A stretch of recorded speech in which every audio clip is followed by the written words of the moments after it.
शिकते।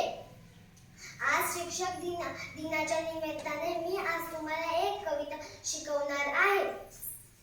बालभारती आठवी कविता। ते अमर हुतात्मे झाले, ऐका म्हणावाचा, ते देशासाठी लढले, ते अमर हुतात्मे झाले, सोडले सर्व घरदार, त्यागिला सुखी संसार, ज्योती जीवन जगले, ते देशासाठी लढले, तो तुरुंग ते उपवास, तोच भीती वनवास, कोणी फासावरती चढले, ते देशासाठी लढले, झगडली झुंजली जनता, मग स्वातंत्र्य झाली माता, हिमशिखरी ध्वज फडकवले, ते देशासाठी लढले, ते अमर हुतात्मे झाले, हा राष्ट्रध्वज साक्षीला करू आपण वंदन याला, जयगीत गाऊया अकोले, ते देशासाठी लढले।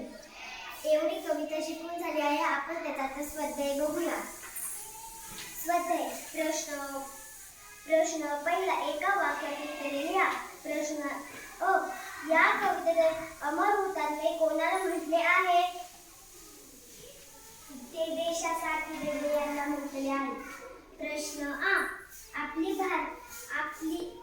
भारताची माता स्वातंत्र्य होण्यासाठी जनतेने काय केले? झगडली झुंजली ही जनता, मग स्वातंत्र्य झाले। प्रश्न दुसरा, कवितेची ओळी पूर्ण कर। प्रश्न आ, सोडले सर्व घरदार, त्यागिला सुखी संसार, ज्योती जीवन जगले, ते देशासाठी लढले। प्रश्न आ, हा राष्ट्रध्वज साक्षीला करू वंदन आपण याला, जयगीत गाऊया अकोले, ते देशासाठी लढले। आपण आता ही कविता संपवू। धन्यवाद।